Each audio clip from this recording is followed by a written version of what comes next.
marah-marah, malam ini kita tantang untuk bikin orang ketawa. Sebetulnya itu Pak Ahok akan stand up comedy, tepuk tangan dulu dong untuk Pak Ahok. inilah nasib yang namanya Basuki. Ya. Basuki itu nggak pernah jadi penyanyi, pasti pelawak. Udah nasib.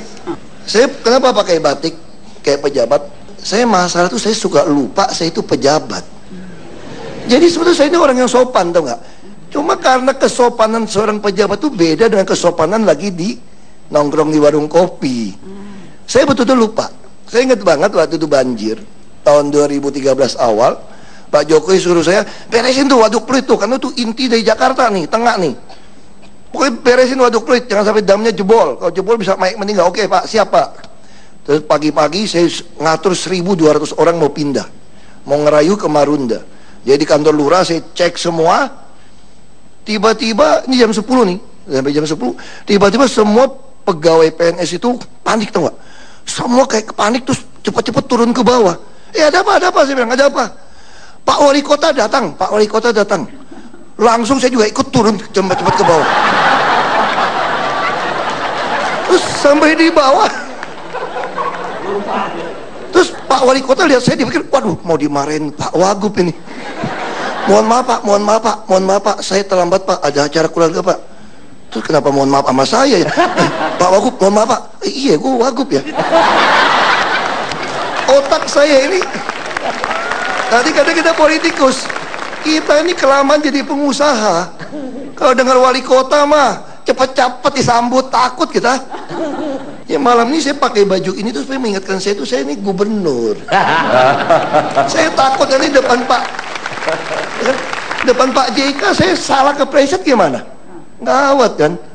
Terus kemarin saya tanya di teman, kok kayaknya lu lebih sembuh deh sekarang. Minum obatnya apa? Enggak, aku minum obat masih sama, tetap PPG, yang pura-pura gila, pura-pura goblok. 1,5 tablet tiap hari. Kalau kurang pas bahaya.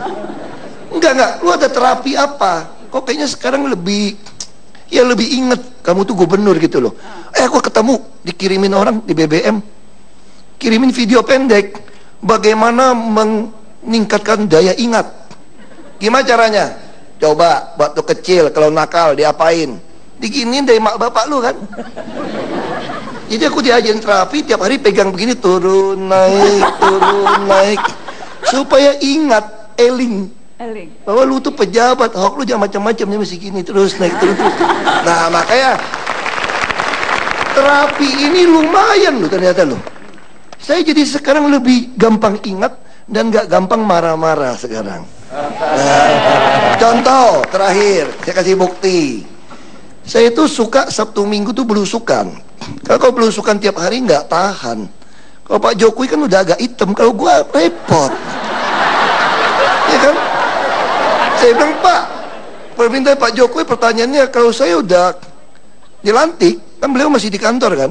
Kalau saya udah dilantik, kira-kira belusukan nggak nih Pak Gubernur ini? Saya bilang, enggak deh Pak, Bapak kan udah lebih hitam Pak, saya agak putih. Terus caranya gimana? Gampang Pak, kita bikin belusukan. Saya pasangin CCTV yang bisa lihat plat nomor. Nih Jakarta sampai tahun depan bisa 7.000 nih, kelihatan nih sampai plat nomornya nih. Terus Pak Jokowi nggak bisa. Tetap harus ke lapangan, karena ketemu rakyat itu beda, kata beliau kan. Saya setuju Pak, jadi kapan? Kita cari yang gratisan Pak. Kapan yang gratisan? Ngumpulin masa yang gratisan, tunggu undangan kampung. Ya kan, kasih ampau doang, ngumpulin orang banyak duduk aja situ, kawinan. Terus datang kampung-kampung pelosok kan, ada yang datang di rel kereta api, samping rel kereta api tembok dijebol, dibikin panggung pesta. Terus saya datang kan, ya ini rel kereta api nih jalan kan. Terus apa saya nyalamin, ahok gitu tuh. Emang cuma dulu doang dipanggil. Aku juga kakak dipanggil gubernur. Ahok datang. Ya udah, begitu masuk, biasa kan, foto-foto kan, udah foto-foto pulang. Terus mobil masih jauh nih, saya lagi jalan nih. Waduh, ini kayaknya ada preman-preman juga nih. Banyak pakai tato-tato, tapi ada pengawal nih. Terus begitu naik ke mobil, jalan pelan, jalan berbatu jelek, buka kaca. Tahu nggak tuh? Masyarakat panggil apa tuh nggak? Ahok, enggak. Pak, tolong ya Pak, jangan digusur ya Pak. Ya ilah, tiap kali aku datang dan mau gusur. Datang ke tepi sungai juga sama. Pak, tolong ya Pak, habis dari sini jangan digusur ya. Terus saya jawabnya apa coba? Masih terus terang, ini zaman modern, nggak bisa bohong. Kaca belum tutup, memang ini. Tenang, tenang, belum giliran, tapi pasti digusur. Saya kira itulah kira-kira suka dukanya. Terima kasih. Terima kasih. Terima kasih Pak Ahok, Pak Ganjar, terima kasih. Masih akan ada surprise. Tadi aku sebut Kang Emil Bapak Jomblo Nasional.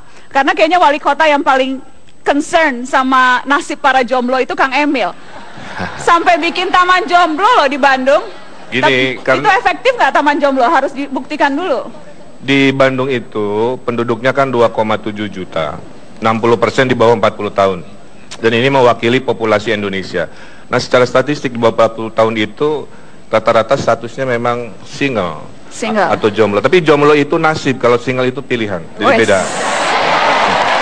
Sangat memahami tampaknya. Jadi kalau diejek orang bilangnya saya bukan jomblo, saya single. Nah, single, gitu. beda ya, opsi. Tapi saya mau tahu dong komunikasi kalau lewat apa namanya stand up komedi ya. Stand up komedi dong. Di situ dong. Berarti nyaingan Pak Ahok ya? 3 menit. Ini ngomong-ngomong saingan emang mau maju pilkada DKI? Semua indah pada waktunya. Wes. Assalamualaikum warahmatullahi wabarakatuh. Nama saya Ridwan Kamil. Saya wali kota dari sebuah negeri yang bahagia. Indeks kebahagiaan kota Bandung itu sekarang 70, Pak. Itu artinya warga Bandung adalah warga yang paling bahagia di Indonesia.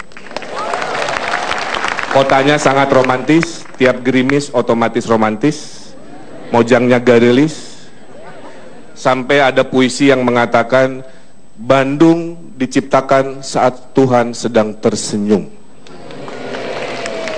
Terus ada yang nanya, Pak, kalau Tuhannya agak marahan, kalau Tuhan agak marahan menciptakan Jakarta. Maaf Pak Ahok ya. Tapi kalau Tuhannya agak cuek, kalau Tuhan lagi cuek, menciptakan Banten dicuekin. Nah, Soekarno itu di Hari Pahlawan, Bandung memberikan jama jalan kepada pendiri Republik Indonesia, Dr. Insinyur Soekarno. Soekarno itu saking jatuh cinta dengan Bandung, beliau punya puisi juga. Ke Bandunglah aku kembali kepada cintaku yang sesungguhnya.